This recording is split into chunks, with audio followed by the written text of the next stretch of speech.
Okay, so now a6 by Kasparov, and we are in the legendary Najdorf variation. And now Adams plays bishop to e3, and guys, this is known as the English attack, preparing to launch a massive pawn storm. And after that, Kasparov solidifies his structure with e6, bishop to e2, preparing to castle his king, queen to c7, and you can see he is now preparing to launch a queenside expansion with b5. Okay, so now queen to b2, and basically he is keeping his options open for the queenside castling. So that's why after seeing this, Kasparov immediately pushes b5, threatening to push b4. So to stop this, a3. Okay, and after that, bishop to b7, and you can see he is putting immense pressure on the e4 pawn. f3, and guys, now there are many ways in which black can continue the game. Here the best one is d5, targeting the pawn on e4, and here white can consider pushing e5, but the standard move order for white is to continue by capturing on d5. And if knight takes d5, knight takes d5, bishop takes d5, just simplifying the position, and after that white can castle, but knight to c6. And guys, in this position here white can play a tactical move through which he can get a free pawn. Can you guess the move? Just pause the video and try to find it by yourself. And guys, the move is knight takes b5, sacrificing the knight. And the idea is after a takes b5, bishop takes b5, pinning the knight as well as preparing to push c4 so that he can trap this bishop. And obviously this knight can't move due to the pin. And guys, here the best move for black is to castle queenside so that he can bring this rook into the attack. He can bring this rook into this d file so that he can target the queen. But let's say if he goes for bishop to d6, so that he can eye this pawn on h2, and after that c4, and you can see this bishop is now trapped.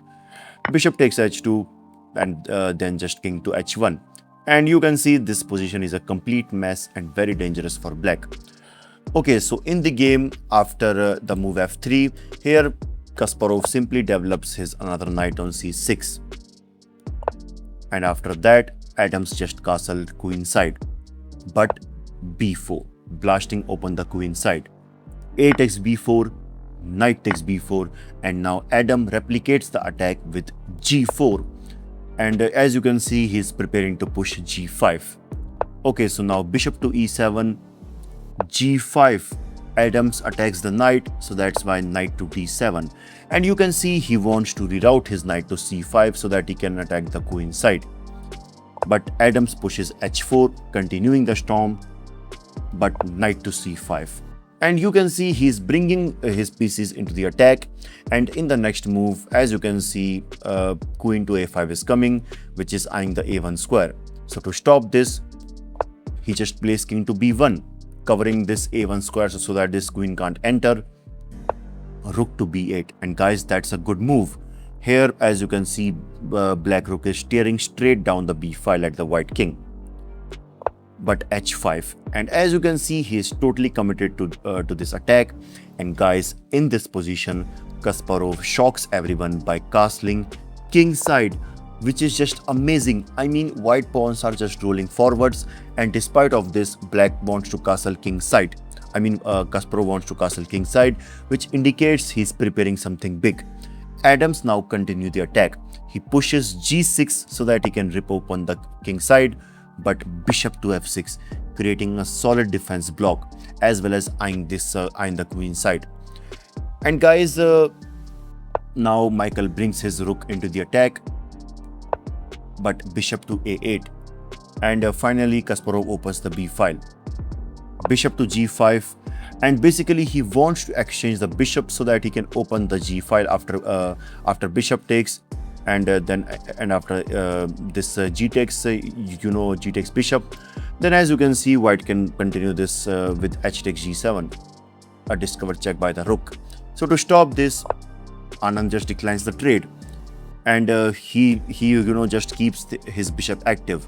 And now it's better for white to bring this bishop to e3 so that he can keep an eye over the black pieces, but instead he decides to take on h7, which is a mistake because this move doesn't actually help the attack. I mean, instead black gives a chance to continue his attack. But before that, Kasparov captures his pawn on h7 with king takes h7. And just look at this position. Black pieces are perfectly coordinated and ready to strike the queen side. And Adam knows this very well. So he got panicked and he blunders with knight to b3. And basically he wants to exchange the knight on c5 so that he can reduce some pressure. But the problem with that move is it also opens the diagonal for this dark square bishop. And after seeing this position, Kasparov finds a beautiful move. In this position, he sacrificed the knight with knight takes c2, destroying the pawn cover which is in the front of the king. And obviously, queen takes c2 isn't going to help because then black is going to, capture this knight with the rook, and then he is going to double, which as you can see. So that's why, first of all, Adam decides to, exchange the knight on c5, but now comes knight to a3 check, taking benefit of the pinned pawn. So that's why king to a2, and finally queen takes c5. And obviously b takes e3 is a3 is not possible because of bishop takes c3, attacking the queen. And if white tries to pinch the bishop with rook to c1, rook at f goes to c8, and you can see this bishop is completely fine with a completely winning position. Okay, so after queen takes c5, let me go back. Here Adam plays knight to a4. He attacks the queen. But guys, you know what Kasparov played in this position? Just pause the video and try to find it by yourself. And guys, in this position, Kasparov sacrificed his queen with knight to c2. And the idea is if knight takes c5, then rook takes b2. And guys, that's a mate. Look at this.